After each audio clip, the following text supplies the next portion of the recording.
Okay, let's continue. तो illustration B के remaining number of questions के साथ आज हम लोग डिस्कस करने जा रहे हैं।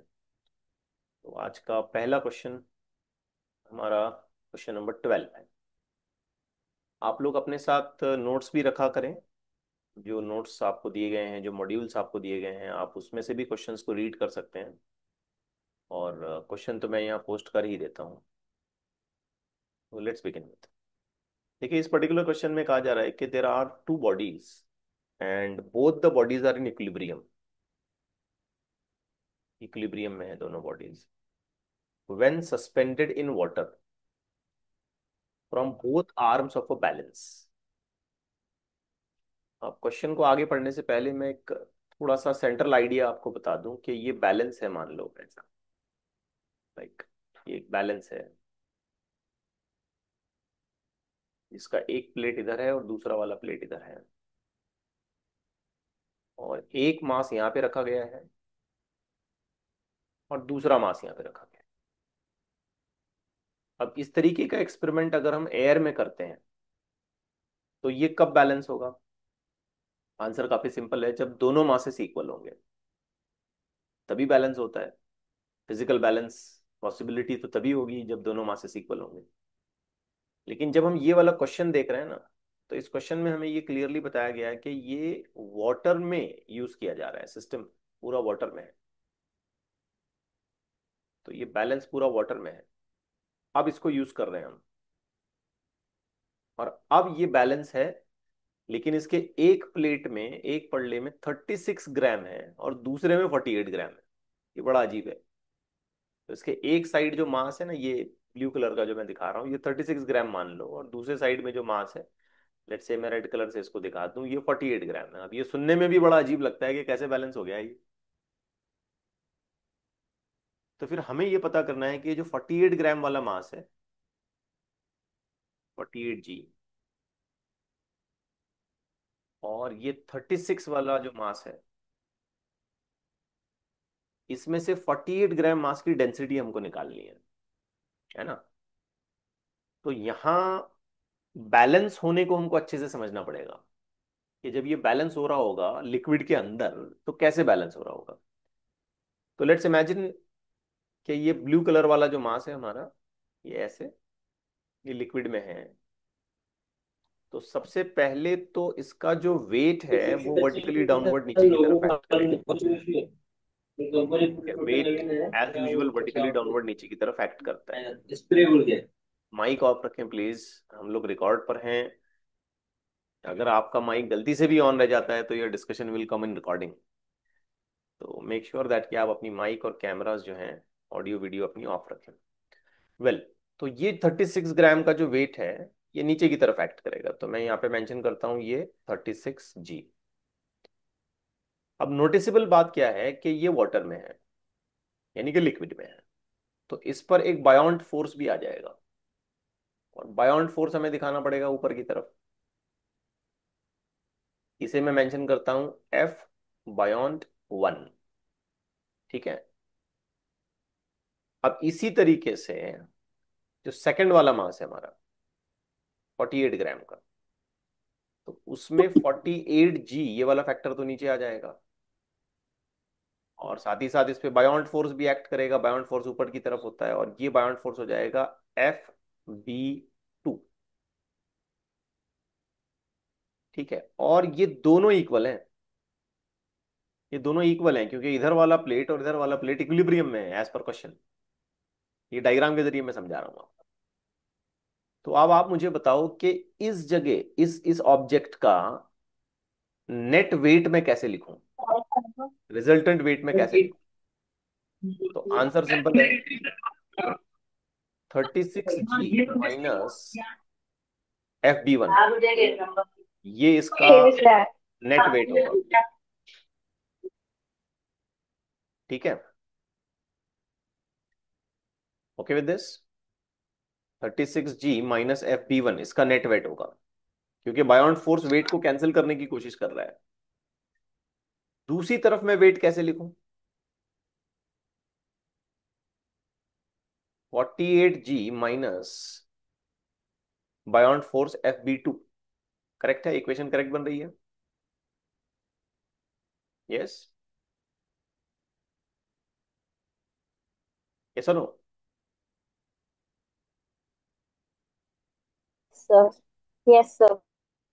अब मैथमेटिकली ये दोनों इक्वल होने चाहिए क्योंकि क्वेश्चन हमें डिक्टेट कर रहा है कि दे आर इन इक्विलिब्रियम। ठीक हो गई बात? अब हमें ये लिखने आना चाहिए कि बायोंट फोर्स हम कैसे फाइंड आउट करें। तो आपको याद होगा कि जब भी हमने बायोंट फोर्स लिखा है तो बायोंट फोर्स होता है density of liquid volume displaced into gravity. ठीक है,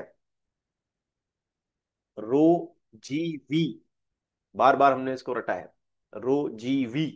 बट इसमें हमें यह ख्याल रखना है कि density of the liquid use की जाती है। V is the volume which is displaced due to the size of object inside the liquid, due to the volume of the object inside the liquid। कितना volume displace हो गया liquid का, और फिर बाद में तो acceleration due to gravity I.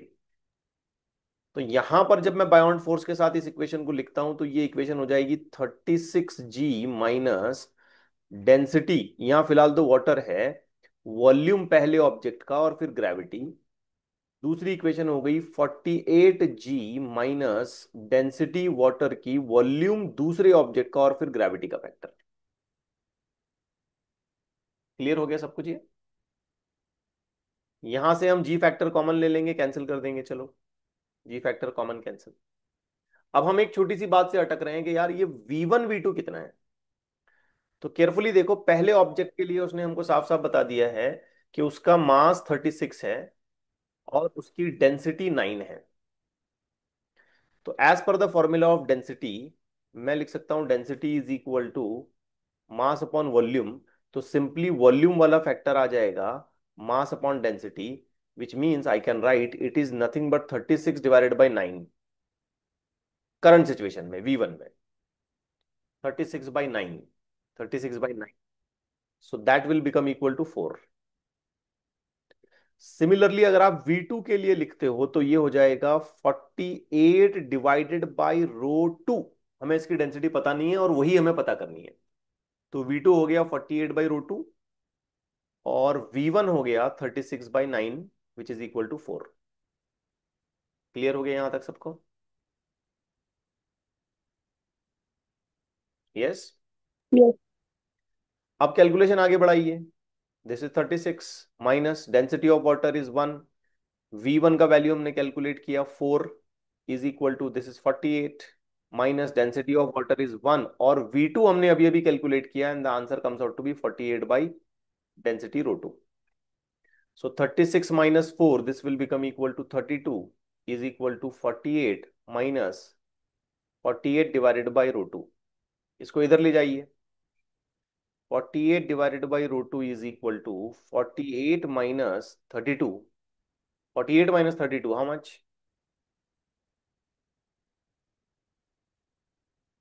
Yes, 48 minus 32 is how much? 16। 16। Therefore, you finalize the answer row 2 is equal to 48 by 16 which is equal to 3। हो गया आपका फाइनल आंसर, ये आ गया आंसर 3। अब देखिए इनिशियल अटेम्प्ट में ये क्वेश्चन बड़ा अजीब सा अपीयर होता है कि यार बैलेंस के एक पल्ले में 36 ग्राम, दूसरे पल्ले में 48 ग्राम, बैलेंस कैसे होगा, इक्विलिब्रियम में कैसे आएगा? आ ही नहीं सकता, लेकिन आ गया। वहां पर रोल है बाउंड फोर्स का, रिस्पेक्टिव वॉल्यूम का और रिस्पेक्टिव डेंसिटी का, क्योंकि ये मटेरियल की अलग डेंसिटी अलग वॉल्यूम है और यहां रखे गए ऑब्जेक्ट की अलग डेंसिटी और अलग वॉल्यूम है। तो ऐसा बायोंड फोर्स दोनों में जनरेट हो गया कि एक 36 ग्राम का ऑब्जेक्ट दूसरे 48 ग्राम के ऑब्जेक्ट के साथ फिजिकली बैलेंस हो गया। ठीक हो गई बात?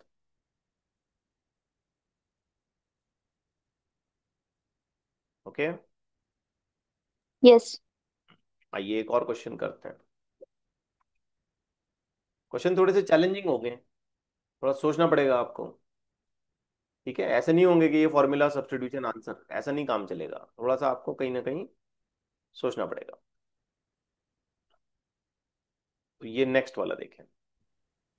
We have a kind of U tube with cross sectional area of the limb on the left side is 1/4 to the limb on the right side। मतलब लेफ्ट वाला लिम्ब पतला है और राइट वाला थिंग जो है, लिम्ब जो है ये वाइट है, मोटा है, जाड़ा है। अब इसमें हमने भर दी है मर्क्यूरी 13.6 ग्राम।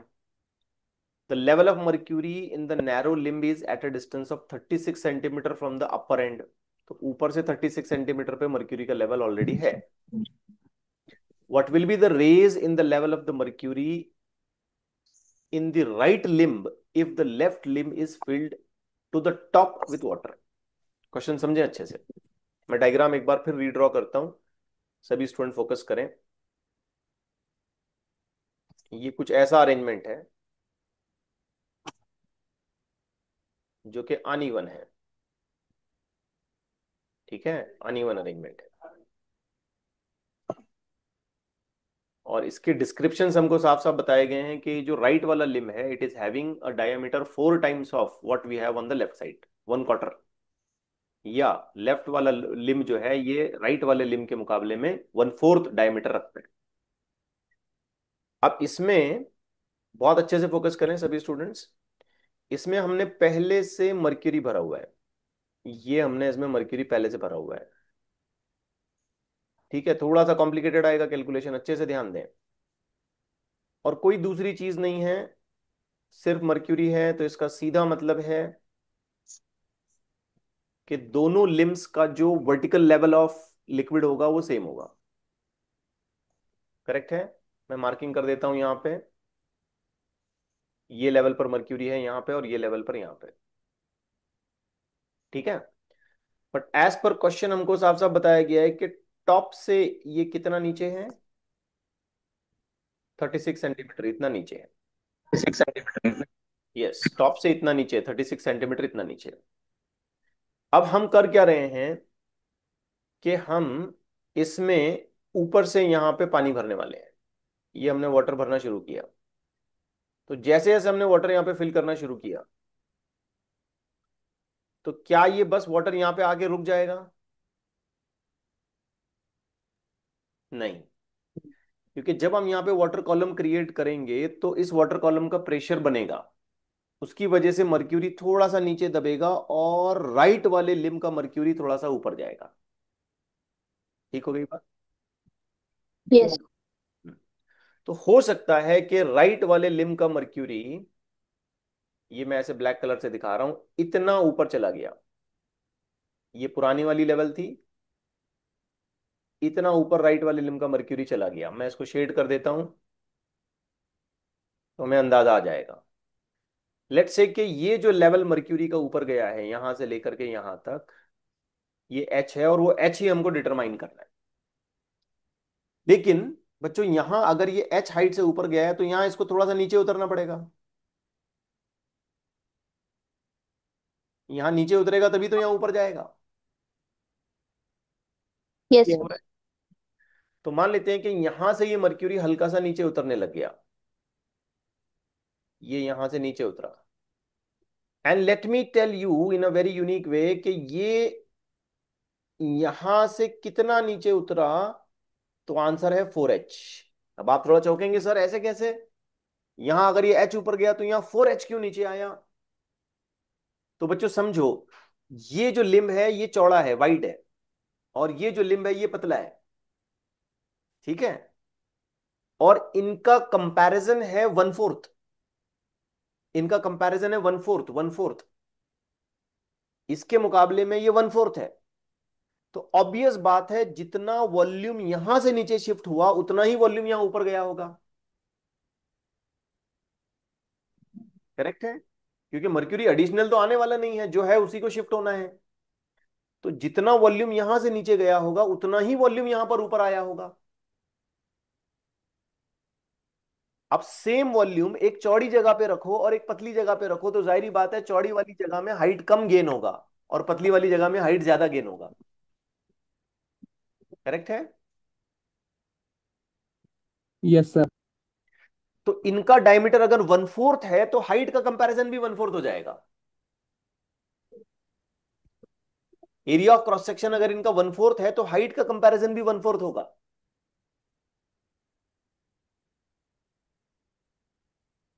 ठीक है, बिकॉज वॉल्यूम का फॉर्मूला अगर मैं बनाता हूं, देखो मैं यहां साइड में थोड़ा सा कैलकुलेशन आपको समझा दूं। वॉल्यूम का formula in the left limb is equal to volume का formula in the right limb. अब लेफ्ट लिम की हाइट कितनी है हमें पता नहीं है, राइट लिम की हाइट को हमने लिखा h, तो area of cross section a into H. Left limb में मुझे क्या लिखना पड़ेगा, area of cross section 1/4 into height, क्या लिखूं मैं। चलो मान ले मैंने एच डैश लिखा, ये कट गया ये कट गया, H dash is equal to 4h। सही है, यानी कि अगर हम यहां h ऊपर गए तो यहां 4h नीचे आए। समझे बात को। Okay. ठीक है, तो ये यहां फिर पानी भर गया, यानी कि वाटर सिर्फ 36 सेंटीमीटर नहीं भरेगा, बल्कि वाटर कितना नीचे तक आएगा, 36 40। Plus 36 plus 4H. 4h, इतना वाटर भरेगा। और ये रेड लाइन भी याद रखो कि पहले यहां तक मर्क्यूरी था, रेड लाइन के यहां तक मर्क्यूरी था, अब वो नीचे खिसक गया और वो मर्क्यूरी नीचे खिसक के यहां गया। अब एक बैलेंस क्रिएट हो गया होगा। तो व्हाट आई विल सजेस्ट कि हम दो पॉइंट मार्क कर लेते हैं, point A point B, point A and point B.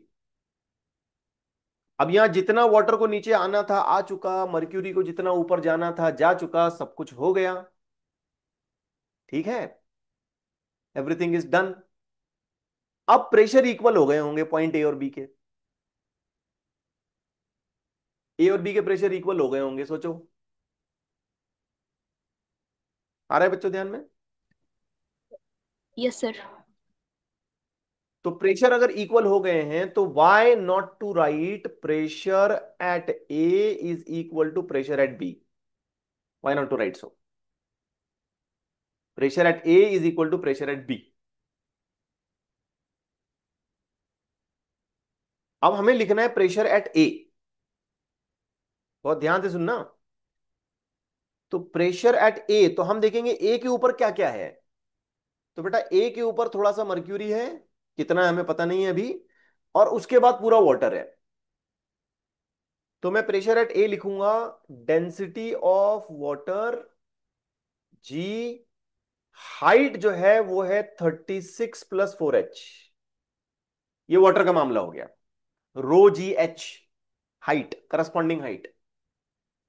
तो ए के ऊपर थोड़ा सा मर्क्यूरी है और बचा हुआ पानी है, तो मैं लिखूंगा रो, डेंसिटी ऑफ वाटर, ग्रेविटी और हाइट, पूरे वाटर कॉलम की हाइट। तो पूरे वाटर कॉलम की हाइट हो गई 36 + 4h। Done with this. Yes. Yes yes. Plus, अब पॉइंट ए के ऊपर और कुछ भी है, और थोड़ा सा है, क्या है बताओ, ये पोर्शन में क्या है, मर्क्यूरी। Mercury. कितनी हाइट है मर्क्यूरी की हमें पता है क्या, यहां से लेके यहां तक कितनी हाइट है हमें पता है क्या, नहीं पता। तो हम बोलेंगे भाई जनरल हाइट वाई, पता नहीं हमें कितनी है तो हम बोल देते हैं वाई, क्योंकि हमको ए और बी के बीच में लेवल सेम करना है और लेवल सेम करके डिफरेंसेस गिनने हैं, प्रेशर कंपेयर करना है। तो पॉइंट ए के ऊपर मर्क्यूरी कितनी हाइट का है, वाई। तो density of mercury Y. Gravity into Y. तो पॉइंट ए के ऊपर की पूरी हाइट की इक्वेशन, प्रेशर की इक्वेशन मैंने बना दी, थोड़ा पोर्शन मर्क्यूरी का, बचा हुआ पोर्शन वाटर का। क्लियर हो गई बात। यस। Yes, sir. अब सवाल है यस। पॉइंट बी के ऊपर क्या है, पॉइंट बी के ऊपर तो पूरा पूरा मर्क्यूरी है ना। तो density of mercury into gravity, अब हम फंस गए हाइट में। अब पॉइंट बी के ऊपर पूरी हाइट है कितनी, कैसे निकालें। तो कैलकुलेशन समझो, ये जो ब्लैक मार्क तुमने लगाया यहां, यहां पर जो ब्लैक मार्क लगाया वही मार्क यहां तक कैरी करो, यहां तक कैरी करो। तो ये ब्लैक मार्क के सामने यहां तक, ये हाइट, बेटा ये हाइट कितनी हुई, वाई। वाई। वाई। फिर इस Four ब्लैक मार्क से ऊपर यहां तक ये हाइट कितनी हुई, ये सामने फोर देखो फौरन एच। समझ में आ जाएगा। Y four plus H. 4H। शाबाश, यहां से यहां तक 4H, ये नीचे का सेगमेंट Y, ये ऊपर का सेगमेंट 4H, और ऊपर बचा हुआ सेगमेंट H. और ऊपर H, यानी कि टोटल हाइट कितनी हुई? Y plus 5H. शाबाश, वेरी गुड, Y+5H, परफेक्ट, बहुत अच्छे। अब सिंपल है, जी का फैक्टर काट दो, ये जी फैक्टर, ये जी फैक्टर, ये जी फैक्टर मैंने काट दिया। यहां मैंने लिखा डेंसिटी ऑफ वाटर, फिर उसके बाद इसकी corresponding height 36 plus 4H plus density of mercury into Y is equal to density of mercury into Y plus density of mercury into 5H। मैंने ये ब्रैकेट में इसको मल्टीप्लाई कर दिया। नाउ आई फाइंड दैट कि यहां डेंसिटी ऑफ मर्क्यूरी है और यहां भी डेंसिटी ऑफ मर्क्यूरी है, कैंसिल हो गया। ठीक है, डेंसिटी ऑफ मर्क्यूरी कैंसिल हो गया। अब वाटर की डेंसिटी कितनी है भाई? वाटर की density 1, 36 plus 4H is equal to mercury की डेंसिटी कितनी है? 36.6, जैसे क्वेश्चन में गिवन है 36.6, 36.6, यस 13.6, सॉरी 13.6। तो ये गिवन है हमको, तो ये हमने मेंशन कर दिया यहां पे, इनटू बचा हुआ फैक्टर 5H का, इनटू 5H। तो फाइनली ये इक्वेशन रिड्यूस हो जाती है, 36 plus 4H is equal to 36.6 into 5, multiplication करो कितना हो रहा है? 36.6 into 5,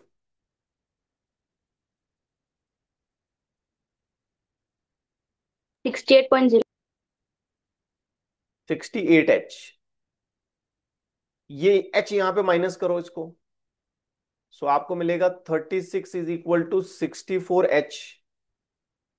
If I just finalize it, I may get H is equal to 36 divided by 64, divide करो 0 पॉइंट, एक्सपेक्टेड आंसर देखो कैलकुलेशन में 0.56,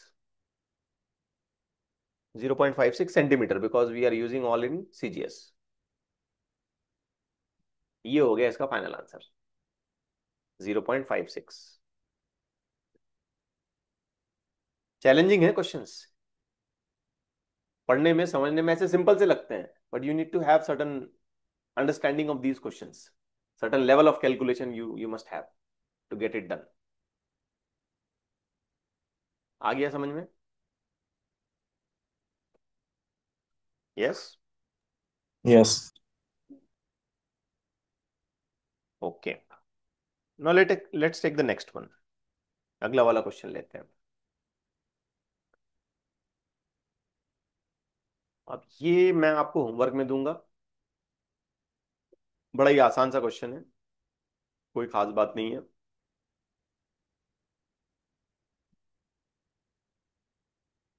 we have a tank which is 5 meter high, आधा जो है पानी से भर दिया, and then it is filled to the top with the oil. Oil का डेंसिटी वाटर से कम है, 0.85, तो पानी नीचे रह जाएगा, वाटर ऊपर रहेगा। तो प्रेशर एट द बॉटम क्या होगा? तो let's draw the condition of a tank. ये पूरी 5 मीटर की टैंक है, हाफ फिल्ड विथ वाटर, आधा मैंने भर दिया इसको पानी से। अब ये हाफ का मतलब क्या हो गया भाई यहाँ पे 5 मीटर के हिसाब से? 2.5. 2.5। अब ये सब कुछ ग्राम में चल रहा है, तो 2.5 की बजाय मैं यहाँ पे मेंशन कर देता हूँ 250 सेंटीमीटर, कुछ गलत नहीं होगा। रिमेनिंग पार्ट जो है मैंने फिल कर दिया है ऑयल से, और इसके बॉटम पे प्रेशर निकालने के लिए बोला है। क्या मुश्किल है, देखो कितना आसान है। तो ये वाला रिमेनिंग जो है ये 250 सेंटीमीटर हो जाएगा, और यहाँ कहीं कोई रिस्पेक्टिव पॉइंट आपने कंसिडर करना है, और यहाँ पे आपने प्रेशर निकालना है। ठीक है, pressure at the bottom of the tank. इसमें आप एटमॉस्फेरिक प्रेशर को वैसे इग्नोर कर सकते हो, एटमॉस्फेरिक प्रेशर को छोड़ दो आप, 1 एटमॉस्फेयर वैसे, तो एटमॉस्फेरिक प्रेशर को छोड़ के ऐसे ही डायरेक्ट निकाल दो अब। तो प्रेशर आएगा, प्रेशर ड्यू टू ऑयल का segment plus pressure due to water का सेगमेंट, करेक्ट जा रहे हैं? तो this pressure will be equal to density of oil gravity height plus density of water gravity height. Well इस height को आप 1 बोल दो, चाहो तो इस हाइट को 2 बोल दो। अब देखो ऑयल की डेंसिटी कितनी है, तो ऑयल की डेंसिटी हमें बताई जा वन। रही है 0.85। ग्रेविटी को मैं थोड़ा साइड में कर लेता हूँ, ग्रेविटी का वैल्यू पुटअप नहीं करता हूँ, वैसे सारे आंसर्स इसमें जी में ही आने हैं, तो आई डोंट थिंक इसमें कोई खास फर्क पड़ेगा। तो ग्रेविटी वाला फैक्टर बाद में पुटअप कर लेते हैं, इसे मल्टीप्लीकेशन में ले लेते हैं 250 प्लस वाटर की डेंसिटी कितनी है 1 और इसका हाइट कैलकुलेशन है 250। तो ये मेरा ख्याल है कैलकुलेशन के बाद हो जाएगा 212, ये हो जाएगा 250, कैलकुलेशन करें तो आंसर हो जाएगा 462। ग्रेविटी को अगर हम साइड में रखें, ठीक है। अगर मैं ग्रेविटी से मल्टीप्लीकेशन कर लेता हूं यहाँ पे, वो भी जी के वैल्यूज के हिसाब से अगर मैं सोचूंगा, तो that will be with a value of 1980। तो बड़ा नंबर आएगा, उतना बड़ा नंबर तो यहाँ दिख नहीं रहा है, तो मोस्ट लाइकली ऐसे ही कैलकुलेशन हुआ होगा। तो ये इसका एक्सपेक्टेड आंसर आ जाएगा। अब इस क्वेश्चन में कुछ खास था नहीं, बस इतना समझना था कि बॉटम पर किसी एक पॉइंट पर अगर हमने प्रेशर निकालना है तो हमने ऊपर के सारे लिक्विड कॉलम्स को कंसिडरेशन में लाना है। Let's take the next question.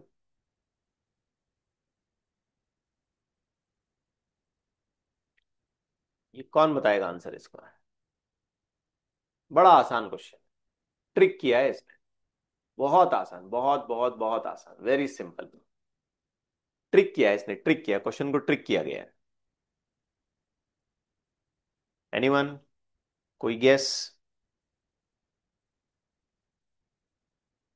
क्या पूछ रहा है, देखें ध्यान से।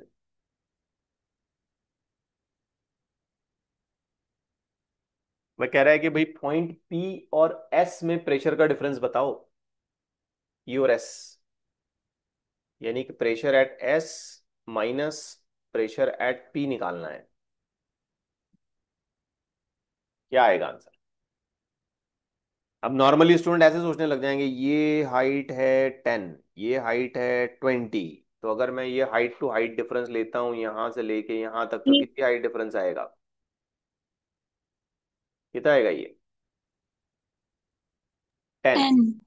यानी कि हाइट का डिफरेंस 10, जो लिक्विड फ्लो हो रहा है वो है 1.5, तो रो का वैल्यू मिल गया 1.5 डेंसिटी, है ना, रो जी एच, है ना। तो उस हिसाब यस। से रो का वैल्यू 1.5, जी का वैल्यू वो 980 ले लो आप, और फिर उसको 10 वाली हाइट से मल्टीप्लाई कर दो, ये सब करो। लेकिन अगर मैं ये कहूं कि इसमें कोई प्रेशर डिफरेंस है ही नहीं, जीरो इज द आंसर, तो क्या लगता है आपको ऐसा क्यों हुआ होगा? सिर्फ एटमॉस्फेयर का प्रेशर है। शाबाश, वेरी गुड, बिल्कुल सही जवाब, बिल्कुल सही जवाब। Point P is on the liquid surface, point S is also on the liquid surface. Surface पर अगर कोई चीज है तो लिक्विड कॉलम का प्रेशर तो वहां बन ही नहीं रहा है ना, ये पाइप ऊपर नीचे, हमें क्या करना है? हमें तो पॉइंट को देखना है कि वो लिक्विड में कितना अंदर है। तो पॉइंट तो लिक्विड के अंदर है ही नहीं, point is expose to the atmosphere, यानी कि पॉइंट पी का प्रेशर बेसिकली देखा जाए तो एटमॉस्फेरिक प्रेशर है पी नॉट, और पॉइंट एस का प्रेशर भी देखा जाए तो वो भी एटमॉस्फेरिक प्रेशर है P not, because both the points are on the atmospheric level. तो जब दोनों एटमॉस्फेरिक प्रेशर पे हैं तो आंसर तो जीरो ही आना है। करेक्ट हो गया? यस। ओके, ठीक है, तो फिर आज के लिए इतना काफी है, यहाँ पे रुक जाते हैं। मैं इलस्ट्रेशन सी पर भी कुछ बात करने वाला था, बट इसमें थोड़ा सा लेंदी क्वेश्चन है और इट विल टेक टाइम, तो हम लोग आराम से चलते हैं। लेक्चर्स होने के बाद आपको इंशाल्लाह रिकॉर्डिंग्स मिलती जाएंगी, तो आप उन रिकॉर्डिंग्स को दोबारा देखें। अगर कोई कंसेप्ट फिर भी समझ में नहीं आता है, डाउट बाकी रहते हैं, तो कॉलेज में मिलें और पूछें, और अनबर्डन तरीके से बिल्कुल आराम से और इत्मीनान से चीज़ों को समझ समझ कर पढ़ें। ठीक है, चलिए रुक जाते हैं।